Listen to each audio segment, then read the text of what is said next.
Alright, so let's check out what Grant's been doing all this time. Last we saw him, he was shaking hands with Alucard and going like, "Aw, dang, a dump here can finish this job instead of me. I'm going home," so...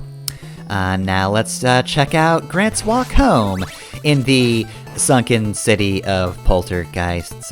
This might not actually go super well for Grant vis-a-vis going home. Though I guess to be fair, he's a pirate, so like, it's a waterway. You can probably find your way back to the sea with this. Anyway though, Sunken City of Poltergeists might be one of my favorite stages. It's not an ideal one for Grant because it's kind of a fighty one, and I really wish I had the cross boomerang for this, but the axe can kind of help. But yeah, I think this is actually a pretty cool looking stage, but it's also got a very cool gimmick, which we'll see in a bit. Of course, even though it looks like there's a floor in that water, don't jump into the water, you will die. Despite being a pirate, Grant can't swim. I mean, it makes sense, like, why else would Grant be in a boat? Why would any pirate be in a boat? Like, they're supposed to be the terrors of the sea, and therefore, if they want to terrify you, they should just swim everywhere, but they don't. They have to make up for their lack of swimming ability by having a boat. That's how it works. Otherwise, you just swim everywhere, like in Wind Waker. You just fucking do whatever glitch makes you swim at the speed of light, and just do that. Cowards.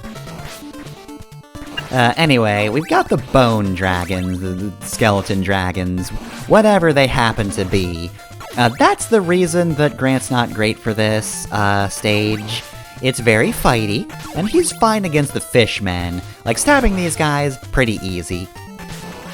Grant can attack kind of rapidly, but he's not, like, super great for the way the bone dragons attack, because they kind of just flail all over the place, so even though he can hit fast, he might have a hard time actually hitting many fireballs in a row, because one might come low and one might come high.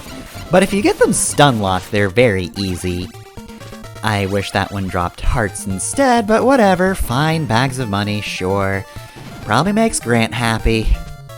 Look, after he's done with this quest, he's made a friend in Trevor, but also, he's rich. Okay, this guy's gonna be harder to stun-lock, but not too bad. Stopwatch, of course, is very useful for the bone dragons, because that just stops them from doing anything. Which, I mean, I guess to be fair, that's the weakness of anything that's not a boss, right? Is just getting time stopped. But these guys are just very erratic, and that's really their main strength. Other enemies you can kill very easily even without time stop, because they're predictable, but this guy, no. Bone dragons are just jerks. Alright, so... this looks like it's a boss room. We got a color palette change, and this looks like an arena, so... no. 'Tis just a normal bone dragon. But still, we have had a significant change, as evidenced by the gold background, and there we go! Now this is a different bone dragon, so... it's actually the boss. Just attack it rapidly. As long as you're not in its path when it flies around, you should be fine. Hey, you're not dead yet. Oh dear, this place is flooding.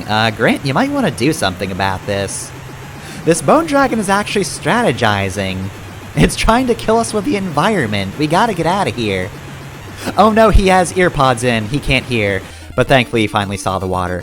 Alright, so, we have got a flooding section. This is the reason this is my favorite stage. No other stage quite does something like this, where we have this, you know, panicked music, some of the platforms are collapsing, we're being pursued by monsters, Grant can just chump this section by jumping up here, he doesn't have to go around the stairs. The water is less of a threat, but whatever. But yeah, it's simple, but it's very cool. And it's just, it is a set piece, and I appreciate it a lot, and it stands out to me as one of the best moments of this game. And you know what? It's Grant's moment to shine. Didn't see that one coming, did ya? You thought Trevor might get the coolest segment, or maybe Alucard since he's the pretty boy, but no, it's Grant. He has to make it through the flooded ruins and finally confront the Bone Dragon. It still has all of the damage it took from earlier, it doesn't refresh, so you can kill it faster than you did the first time. That being said, that's a good thing because, yeah, no, this place is still flooding and will flood until you actually pick up the level end orb, so if you don't end it quickly, you will drown. But yeah, that's it for Grant. Good job, buddy. Good job. In the end, looks like you were the real hero. You tried to go home, but then you just got interrupted by the world saying, no, you will be attacked by monsters. You will do a cool thing for your finale, Grant, because you're Destiny's special weird boy.